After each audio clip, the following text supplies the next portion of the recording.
Assalamualaikum warahmatullahi wabarakatuh, Ibu Sarwati. Waalaikumsalam, Pak.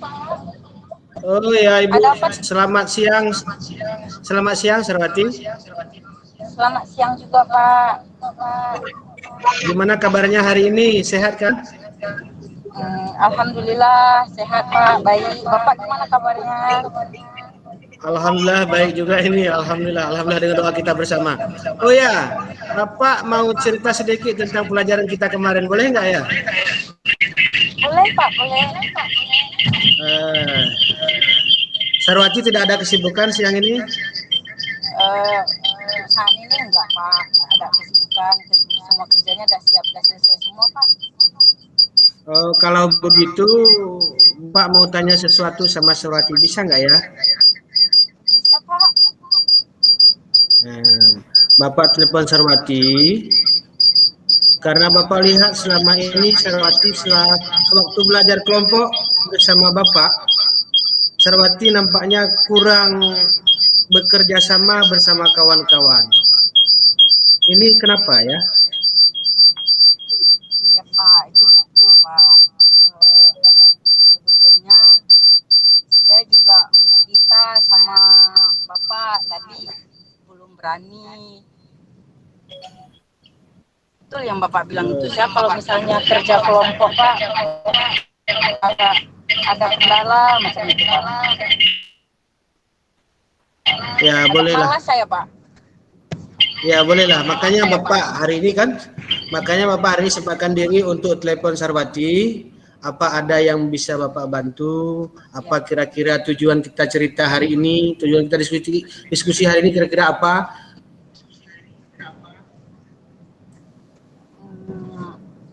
Mungkin supaya saya bisa bekerja dalam kelompok ya, Pak ya. Karena saya kan agak susah bekerja dalam kelompok, Pak. Kalau misalnya ada pekerjaan itu saya lebih gampangnya sendiri gitu, Pak. Mungkin dari diskusi nanti mungkin saya bisa dapat terang. Jadi saya bisa bekerja dalam kelompok itu dengan hati yang senang, Pak. Ya, boleh.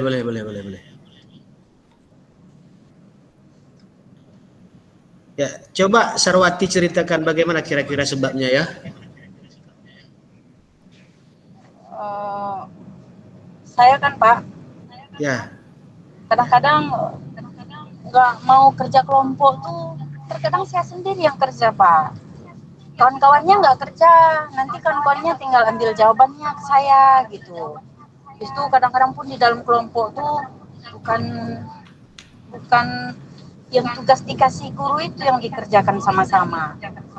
Nanti bisa jadi cerita-cerita, tapi bahannya enggak yang seperti kita harapkan. Jadi saya malas gitu, Pak.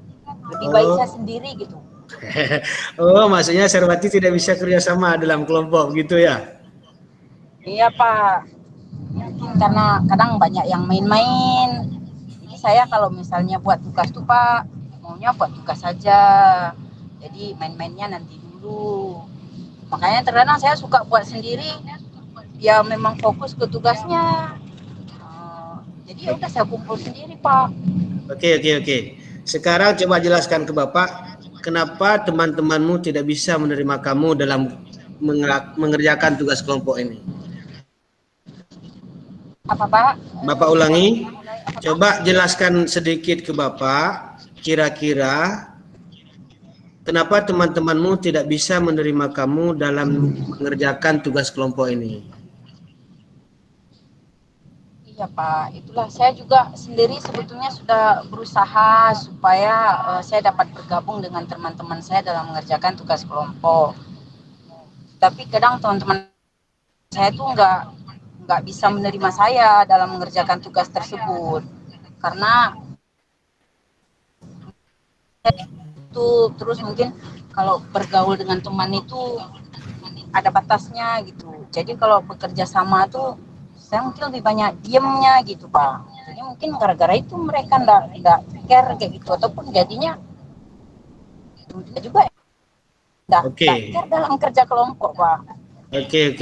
Bapak mau tahu nih, apa yang sudah Sarwati lakukan supaya kawan-kawan Sarwati juga mau terima Sarwati, mau bekerja sama sama Sarwati dalam kelompok ini? Gimana caranya ya?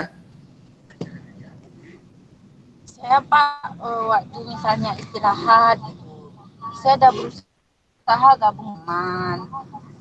Terus waktu bermain juga Pak, saya sudah coba berkolaborasi lah, atau mungkin memasukkan diri lah ke dalam teman-teman saya Pak. Mungkin dalam sebelum kerja kelompok itu, dalam permainan-permainan kan nggak ada tugas tuh, jadi mungkin saya lebih mudah untuk masuk ke dalam itu yang udah saya coba Pak. Ya, ya, ya. Lalu bagaimana kira-kira dengan temanmu di kelas? Ada yang bisa kamu ajak untuk bergabung kira-kira? Ada Pak, cuman mereka agak belum bisa juga nerima saya Pak. Oh, kalau boleh Bapak simpulkan, kamu kurang nyaman kerjasama dengan mereka ya? Iya, begitulah Pak. Karena mungkin karena mereka ndak bisa menerima saya, karena saya orangnya agak tertutup juga. Ya mungkin karena itu Pak. Oh, kalau boleh Bapak tahu, di kelas kamu punya teman yang akrab begitu?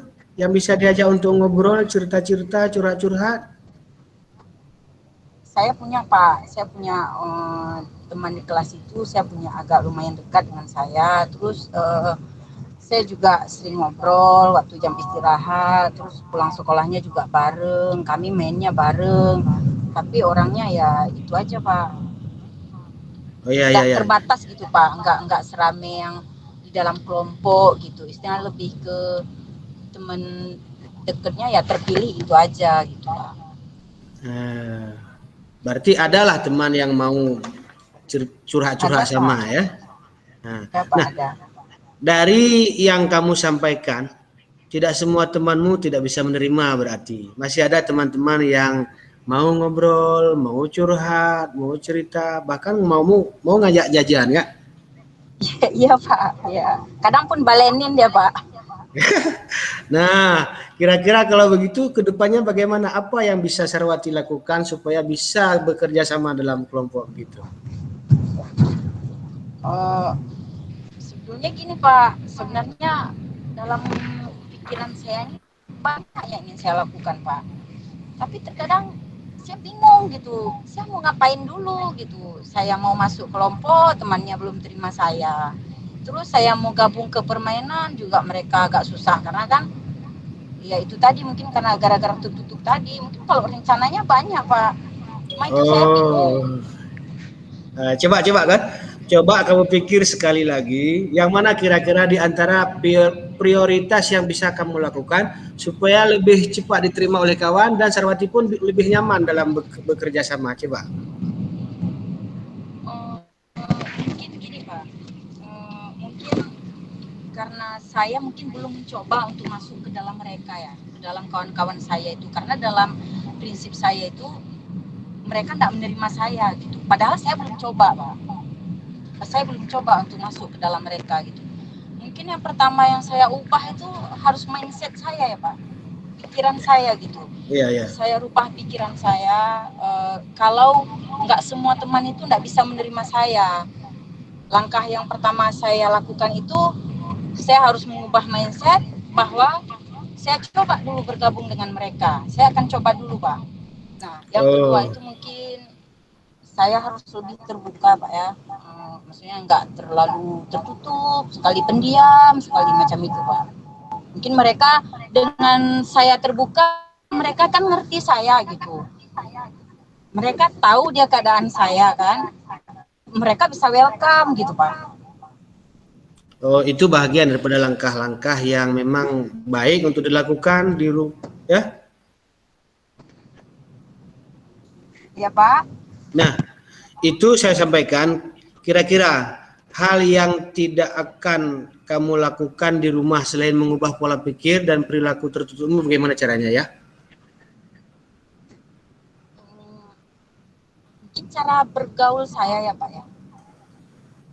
Mungkin cara bergaul saya tuh kalau bisa dibilang lebih ke mengurung diri, membatasi diri gitu. Mungkin saya harus rubah itu Pak. Jadi cara bergaul saya itu yang harus saya rubah gitu untuk pertama kalinya. Selain hal-hal yang mindset saya tadi, cara bergaul saya juga harus saya rubah. Istilahnya setelah saya berpikir nanti teman-teman itu akan menerima saya ketika saya bergabung, tidak semua menolak saya, dan cara bergaul yang harus saya rubah. Nah, ini Bapak sangat menarik ketika mendengar Sarwati ingin merubah cara bergaul. Rubahlah pelan-pelan berarti kalau begitu untuk lebih baik. Nah, baiklah. Dari diskusi kita kali ini, apakah kamu bisa menceritakan kembali apa yang akan kamu lakukan berikutnya? Tentang bergaul ini ya Pak ya? Ya. Tentang bergaul atau memang tentang tujuannya tadi supaya kita bisa ikut dalam diskusi sama-sama begitu kan? Cara bergaul pertama, bagaimana caranya yang bagus? Iya Pak, mungkin yang pertama mungkin langkah pertama yang saya perhatikan itu mungkin pertama saya akan melihat cara bergaul teman-teman saya yang ada di sekitar saya Pak. Nah yang ada di sekitar saya itu bagaimana cara mereka itu bergaul dengan teman-temannya, tingkah laku mereka, terus bahasa yang mereka pakai. Nah selain itu mungkin saya juga harus banyak baca buku Pak. Mungkin dengan baca buku bagaimana cara bergaul dengan baik. Kemudian juga bisa di internet Pak. Jadi dengan itu kan saya bisa memilah gitu, yang mana nanti cara bergaulnya ini yang cocok dengan lingkungan saya gitu, yang mana cara bergaulnya ini yang bisa saya masukkan ke dalam teman-teman saya gitu Pak. Jadi saya punya banyak alternatif pilihan Pak, dari misalnya memperhatikan kawan-kawan saya bergaul, kemudian saya juga belajar dari buku, kemudian juga saya belajar dari internet. Mungkin itu lebih membuat saya percaya diri Pak. Bagus. Bapak sangat suka dengan apa yang kamu capai. Alhamdulillah, harapan saya begini, dari hasil diskusi ini, kamu harus punya komitmen lah. Bagaimana kira-kira komitmen yang bisa kamu buat supaya hasil diskusi ini bisa kita wujudkan dalam kehidupan ke depan.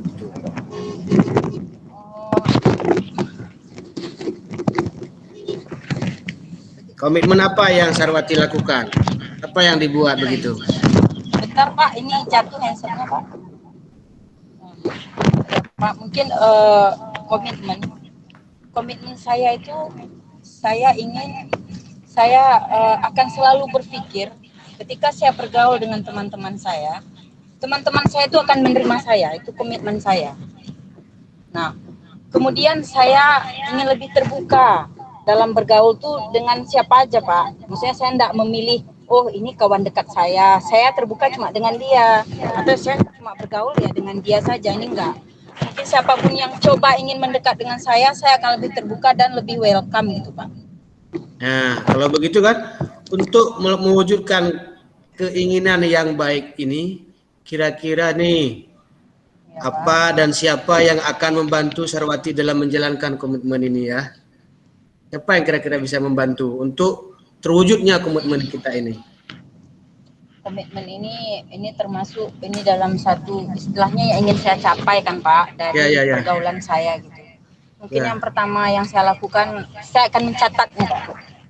Mungkin saya akan membuat catatan note kecil gitu, saya akan tempelkan di dinding. Dan kemudian karena bergaul ini berasalnya dari lingkup keluarga saya, mungkin yang pertama berperan dalam di sini itu adalah anggota keluarga saya Pak. Jadi saya akan meminta bantuan baik itu kakak ataupun orang tua saya atau teman-teman terdekat saya, sepupu saya, untuk mengingatkan. Jadi ketika saya udah diem gitu, enggak seperti biasanya, mereka bisa mengingatkan saya perilaku yang ingin saya capai itu dirubah, yang sebetulnya itu macam ini, ingat komitmen kamu gitu.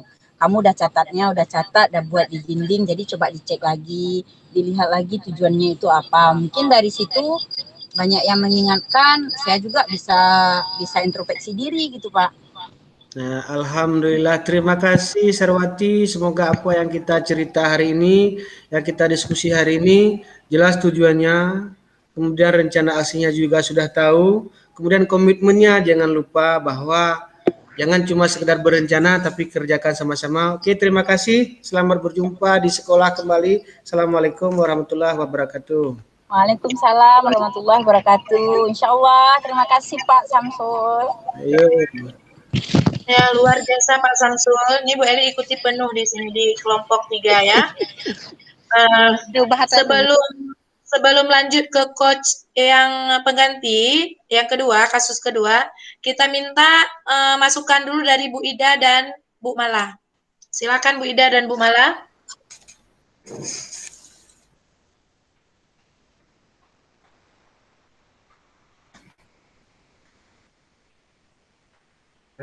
Mana Bu Ida, Bu Mala? Kenapa? Oh ya. Halo, assalamualaikum. Halo, assalamualaikum Warahmatullahi wabarakatuh. Baik, saya tadi telah menyimak percakapan antara coach dan kucinya, yaitu antara guru dan muridnya. Itu sangat baik ya, sangat bagus. Kemudian Pak Samsul yang menjadi coachnya juga pertanyaannya sangat bisa direspon oleh Bu Sarwati dan sangat bisa untuk diselesaikan kasus-kasus yang ditanyakan itu bisa dijawab dengan sebaik mungkin. Dan untuk Bu Sarwati pun saya lihat nggak ada kecangguan ataupun nggak ada kejanggalan dalam menjawab pertanyaan-pertanyaan dari gurunya, yaitu Pak Samsul, dan pokoknya saya lihat komunikasi dua arah ini sangat terjalin baik begitu. Terima kasih. Makasih Bu Mala. Kita dengar dari Bu Ida satu lagi ya Pak Samsul. Ya Bu. Ya, assalamualaikum warahmatullahi wabarakatuh. Assalamualaikum warahmatullahi wabarakatuh. Alhamdulillah, setelah kita melihat percakapan antara Koshi dan Coach, yaitu Bu Sarwati dengan Pak Samsul, saya merasa mereka ini benar-benar udah seperti real tuh, nyata Bu Eli. Enggak lagi di dialog yang sekarang kita buat di kelompok, tapi ini udah benar-benar mereka udah bisa menemukan solusi, apalagi coach ini udah bisa menemukan sendiri, sedangkan yang coach ini udah bisa mengarahkan dan mengidentifikasikan apa permasalahan terhadap coach ini. Ini yang sangat membuat saya senang dan gembira, Bu. Mungkin ini dari saya. Terima kasih Bu Ida, Bu Mala. Mungkin Pak Samsul satu kata bagaimana terima kasih untuk Bu Mala dan Bu Ida. Untuk semua kegiatan ini Bu, saya ucapkan terima kasih kepada seluruh yang terlibat, karena tidak mungkin kita bisa jalan sendiri tanpa ada kawan-kawan yang lain yang mendukung. Dengan jawaban Ibu Sarwati, saya rasa saya sangat terpancing untuk bisa melakukan kegiatan seperti ini berikutnya, apalagi jawabannya juga menyentuh Bu. Mungkin ini saja, terima kasih atas kesempatannya, semoga ke depan lebih baik lagi. Nanti Pak Samsul yakin ini sudah bisa diterapkan di sekolah dengan peserta didik dan teman-teman guru juga kepala sekolah? Seandainya seperti Ibu Sarwati semua, insya Allah bisa nyambung kita Bu. Semoga. Amin. Kita doakan. Amin ya. Yuk. Semoga Pak ya ke depan maksudnya yang sudah kita praktek hari ini kita bisa terapkan juga di sekolah dengan peserta didik kita. Jadi kita selain menjadi guru, kita juga menjadi pendengar ya. Ya, karena seperti Bu Eli bilang kemarin, keterampilan berbicara mudah, keterampilan mendengar itu sulit, menggerong-gerong dengar. Ya, apalagi mendengarkan Bu ya. Ya, apalagi mendengarkan. Rasanya bosan, lelah gitu kan? Ya Bu. Oke, terima kasih Pak Samsul. Dan sama-sama.